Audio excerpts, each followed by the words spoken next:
Amis prométhéistes, bonjour. J'espère que vous allez bien et que vous êtes en pleine forme. Ça y est, je suis très heureux de vous dire que je viens de terminer le challenge que je me suis fixé.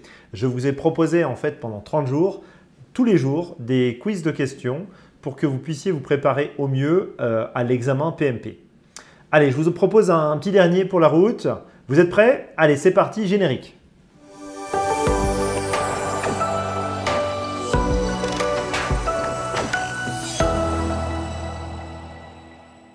Relier le bon document à sa définition. Une seule réponse possible. Document émis par l'initiateur ou le sponsor du projet qui en autorise formellement l'existence et donne l'autorité au chef de projet pour affecter des ressources de l'organisation aux activités de ce projet. Option A, élaborer la charte du projet. Option B, charte d'équipe.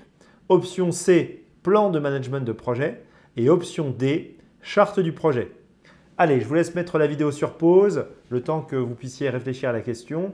Et on se retrouve dans une poignée de secondes pour le débriefing. À tout de suite. Alors allons-y, disséquons ensemble la question. Là, d'après notre lecture de la question, on voit immédiatement qu'on est en train de nous parler d'une approche prédictive de gestion de projet. Qui dit prédictif, dit approche par processus. Qui dit approche par processus, dit 49 processus de gestion de projet. Donc là, je vous laisserai aller regarder dans le nouveau bouquin du PMI qui s'intitule Process Groups Practice Guide. C'est un livre qui pour l'instant n'est disponible qu'en langue anglaise, mais il ne devrait pas tarder à sortir en langue française. Pour l'instant, comme vous n'avez pas encore la possibilité de consulter ce guide, allez chercher dans le PMBOK numéro 6. Vous verrez qu'on parle de ce Process Groups Practice Guide. En fait, 99% de ce qu'il y a dans ce Process Groups Practice Guide figure dans le PMBOK numéro 6. Donc c'est exactement la même chose.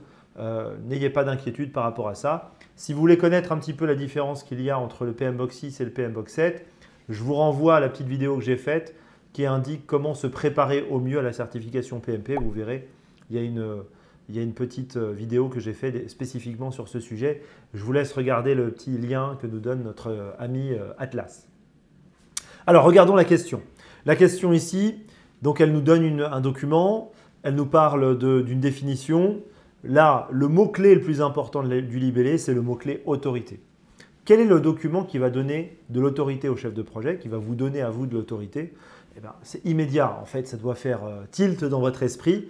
Vous devez immédiatement vous dire que c'est la charte du projet. La charte du projet, c'est l'acte de naissance de votre projet. Dans le milieu du conseil, on appelle ça la lettre de mission ou aussi la lettre de cadrage ou la note de cadrage. C'est exactement la même chose. En fait, ça, c'est un document extrêmement important. Hein. Certains disent que si on n'a pas ce document, on ne peut pas démarrer ce projet et ils ont raison. Hein. Vous avez besoin de quelque chose qui va venir officialiser votre autorité. Alors, ça peut être un email, ça peut être un document un petit peu plus formel, ça peut être une lettre de nomination, ça peut être plein de choses. Mais vous avez besoin d'un document officiel qui va acter votre autorité pour pouvoir démarrer votre projet. Donc, c'est la charte du projet. Alors, il y avait un petit piège dans la question. Si vous avez répondu la réponse A, faites attention. La réponse A, c'était pas le nom du document, c'était le nom du processus qui va générer ce document. Donc, attention, vous pourriez avoir ce genre de questions si vous lisez un petit peu vite les questions. Si vous avez bien répondu l'option D, bah, c'est parfait. Ça ne pouvait pas être l'option B, charte d'équipe, parce que ça va venir un petit peu plus tard dans le projet, au moment de la planification. Et le plan de management de projet, c'est également quelque chose qui va venir un petit peu plus tard dans le projet. Donc, par élimination et puis également par vraiment analyse fine du libellé, des libellés, on pouvait intuiter que c'était l'option D. Voilà les amis. Si cette vidéo vous a plu, je compte sur vous pour mettre un petit pouce vers le haut et à vous abonner à la chaîne si ce n'est pas déjà fait. Voilà, vous pouvez aussi aller faire un petit tour sur mon blog si le cœur vous en dit. Prométhée, prome-t.com. Vous verrez, il y a 2-3 petits cadeaux qui vous y attendent. Voilà, je vous dis à très vite et à très bientôt pour de nouvelles vidéos et peut-être, pourquoi pas, de nouveaux challenges. À vous de me dire et je compte sur vous pour me mettre un maximum de commentaires et me dire ce que vous avez pensé en fait de ce défi. Et puis voilà, votre feedback sera vraiment le bienvenu. À très vite. Bye bye. Ciao.